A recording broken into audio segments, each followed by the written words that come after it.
All right, the aviation sector is the main focus for the program today. If you look at the headlines, crash plane not on test flight.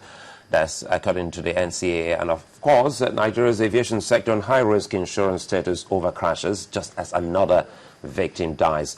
Joining us from our Abuja studios live to look at developments in the aviation sector is the former Minister of Aviation, Fani Kayode. Good morning and thanks for joining us. Good morning. Well, a whole lot has been happening, which has been some source of worry for a whole lot of Nigerians, you inclusive, who's been in charge of that ministry years ago. What can you say concerning this particular sector, which is very, very vibrant and important in the life of a nation?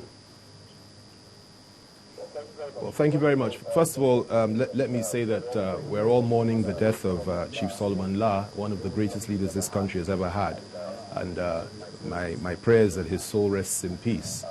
Coming to the issue of aviation, it has been a very, very difficult period for all of us as Nigerians to witness some of the things that have been going on in the last couple of years. And what I can say and what I should say is that I believe that we should all join our hands together, whether you're in the ministry, outside the ministry, minister, former minister, government official or opposition, to do our best to ensure that, Nigerian travelers get a better deal and that lives are protected and the lives are saved.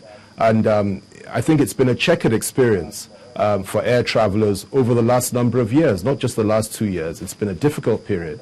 But I think by and large, if only we can all join our hands together, and particularly those in charge of that sector, focus clearly and continue to do their job, I'm sure things would be far better. But of course, it is tragic what has happened, and this is why some of us have made interventions from time to time. When you talk about the intervention here, I think perhaps let's start talking about specifics. What form of intervention, or should we first of all start by looking at the problems in the aviation sector before we talk about interventions? Well, there are so many issues, and I don't want to sound as if I'm some kind of aviation critic, or other than the fact that I had the privilege of heading the ministry for a period of time. I'm not an aviation critic. What I am is that I believe that I am somebody that is a leader in this country, or one of the emerging leaders, and I feel that I have an obligation to point out a number of things here and there. But it's not for me to make life more difficult for anybody. But at the same time, we have a responsibility to point out the fact that it is important that those that are in that sector should work hard to ensure that lives are protected. They have many challenges, and these are not just their challenges, they're our challenges as a family, as a nation. Of course, I'm sure they will be in a better position to tell you what their challenges are. I don't want to make life more difficult for them by criticizing them on this program, especially at a time like this. But what I would say, and what I would always say, is that we must join our hands together to make sure everybody does his job or her job properly to ensure that lives are protected. There have been gains in the sector over the years, there's no question about that. But at the same time, we still seem to have a problem in terms of air crashes, and I believe that we need to do far more than we're doing. When you say everybody should join their hands together to ensure that they do their jobs properly and air safety is ensured, what exactly are you implying?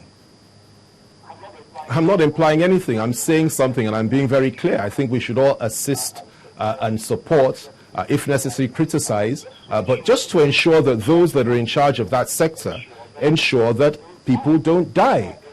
Encourage people to do their job properly, and where necessary, to criticize. There's nothing implied here. It's a very simple thing. We've had a number of crashes over the last 2 years, and indeed even before then. Lives have been lost. So in 2 years, I think it's about 2 years, almost 200 people have died from our skies.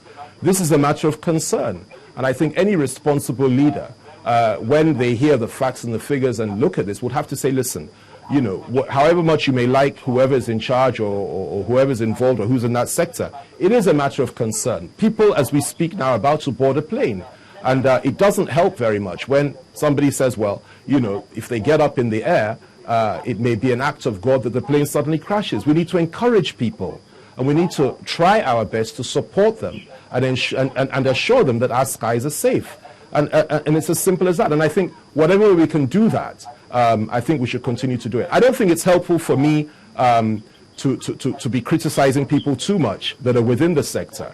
But I think it's important for us to make our own interventions, make our own contributions from time to time to try to, point them in the right direction where we feel that they may not be getting it completely right. Okay. We've, in the last few years, we've had the airports expanded. We've had some other developments, positive developments in the aviation sector, even to the point of IATA and other agencies, international agencies, commending Nigeria's air aviation industry. Now, would you consider that things that we should do, and how can we improve on that?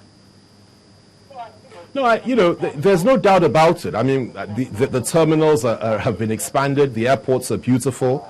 A lot of work has been done there. There's no doubt about that. And even in terms of administration, one has to commend the efforts, not just of this minister, but ministers that came before her.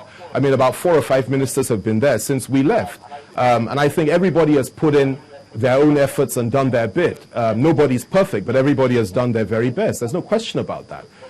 But my concern is the fact that if within a period of, almost 2 years or so, 200 people have died from our skies, then I think we, apart from concentrating on beautifying airports and things like that, I think we also have to concentrate on ensuring that we have, full compliance in terms of all the rules, all the regulations, ensure that safety mechanisms are in place, ensure that morale is high, people are not cutting corners, and ensure that lives are protected and saved. And that has to be the priority, rather than anything else. I'd rather have shabby-looking airports with safe skies than to have beautiful airports when skies are not safe. And I need to make it clear, I don't think it's helpful for us to be comparing tenures or comparing notes as to who did what.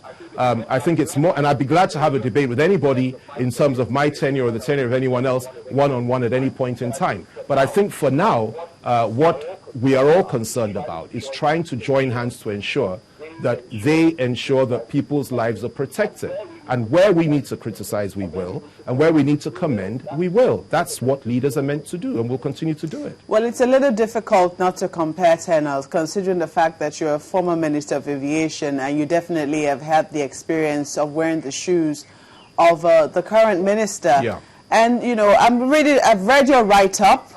It's still in front of me here. I would like to say certain things to you. You definitely did some comparison when you were making this, when you wrote your little essay, as it were.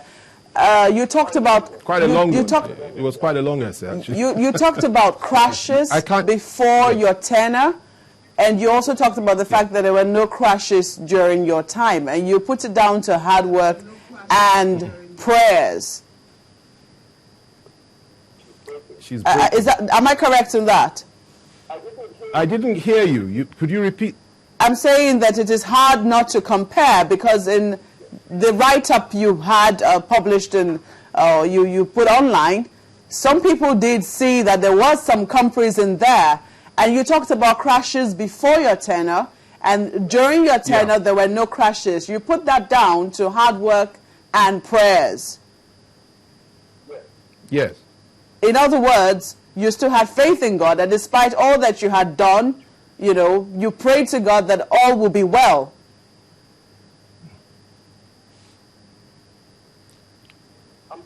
I'm sorry. You keep breaking. I can't hear you. Maybe you should do it from this. Could you repeat the question? Perhaps I should just, hit the nail on the head.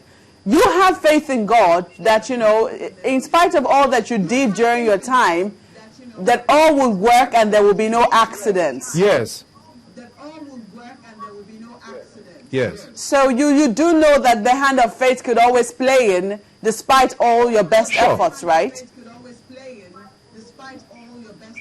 Sure. Okay. Yeah.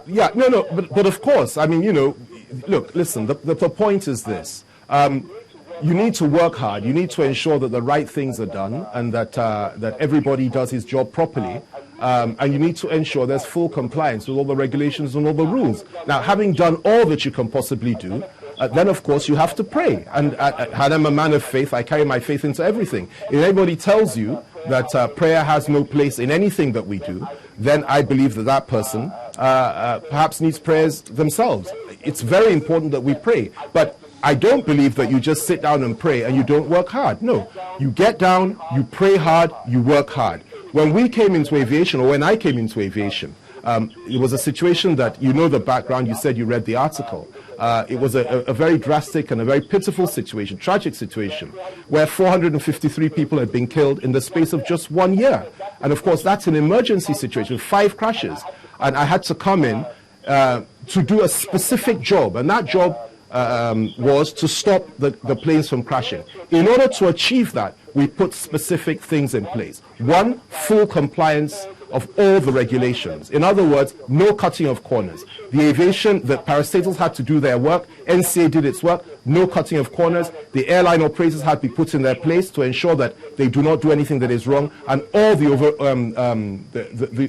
agencies that are supposed to oversee the sector are doing their work properly. Secondly, we got rid of all the bad eggs within the sector, removed a lot of people that were not doing their job properly, replaced them with good people. Thirdly, one had to go in with a lot of militancy, because if you make a mistake, people are going to die. So literally, night and day, you have to ensure that you are militant, you act with military precision, you instill discipline, and you ensure that everybody does what they're supposed to do. The slightest deviation could result in a crisis. And we ensured that we didn't have crisis simply because we were not prepared to accept that, we were not prepared to accept mistakes. The fourth thing is this, we'll go into these things with compassion in our hearts. Every life that is lost means a destiny has been destroyed. And you need to be compassionate. You are motivated by your compassion for people and for human life. And that's something else that I think we carried into it. And then most important of all, what we have to realize and appreciate is the fact that despite the challenges we all have in this country in terms of economy, security, and all the things that are going on, every Nigerian has the right to life. It's simply not good enough if people get on planes and feel that, look, perhaps that plane may drop, or you're sitting in your house in Lagos or something, and a plane may suddenly drop on your home.